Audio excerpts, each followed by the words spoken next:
Let's go over the examples on page 14. The first example, solve the equation the absolute value of 2x plus 3 equals 13. We use the basic strategy. So we start by rewriting the equation as two equations without absolute values. Next, we solve each one of these equations. We move 3 to the right by subtracting 3 from both sides and simplifying. And then we divide both sides by 2 and simplify.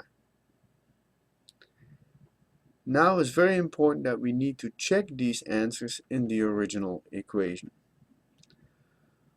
For x is equal to 5, we have to check if the absolute value of 2 times 5 plus 3 equals 13. For x is equal to negative 8, we need to check if the absolute value of 2 times negative 8 plus 3 equals 13. This reduces to checking if the absolute value of 13 is 13, which is true, and if the absolute value of negative 13 is 13, which is also true. Hence, both x is equal to 5 and x is equal to negative 8 are solutions, and we have two solutions to this equation. Second example, let's solve the equation 3 times the absolute value of 2x minus 7 plus 5 equals 14. We use the basic strategy. So we start by isolating the absolute value by moving 5 to the left, to the right by subtracting 5 from both sides and simplifying, and then dividing both sides by 3 and simplifying. Now we can rewrite this equation as two equations without absolute values.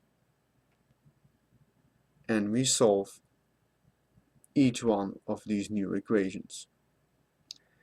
By moving 7 to the right, adding 7 to both sides, simplifying, and then dividing both sides by 2 and simplifying. Again, it is very important that we check our solutions, our answers, in the original equation. For x is equal to 5, we need to check if 3 times the absolute value of 2 times 5 minus 7 plus 5 equals 14. For x is equal to 2, we need to check if 3 times the absolute value of 2 times 2 minus 7 plus 5 equals 14. That reduces to asking if 3 times the absolute value of 3 plus 5 equals 14, or if 3 times the absolute value of negative 3 plus 5 equals 14. In both cases, we get that the answer is yes, and so again we have two solutions, x is equal to 5 and x is equal to 2. Third example, consider the equation the absolute value of 3x minus 4 equals 7x minus 16. We use the basic strategy. So we rewrite the equation as two equations without absolute values and solve each equation. So first we rewrite it as two equations without absolute values. And in order to solve each equation, we will first FOIL out the second equation. Okay.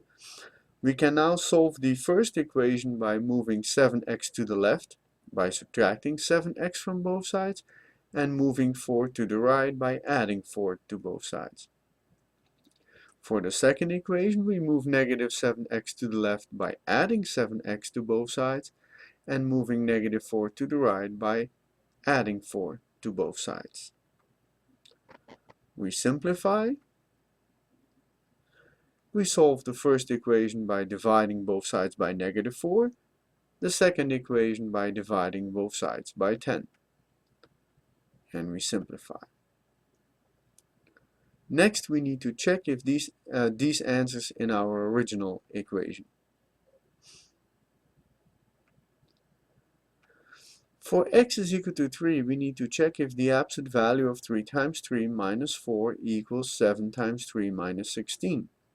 For x is equal to 2, we are checking if the absolute value of 3 times 2 minus 4 equals 7 times 2 minus 16.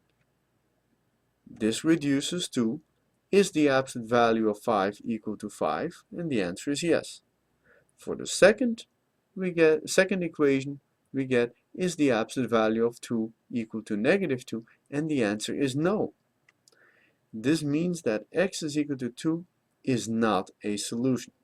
So there is only one solution to this equation, x equal to 3.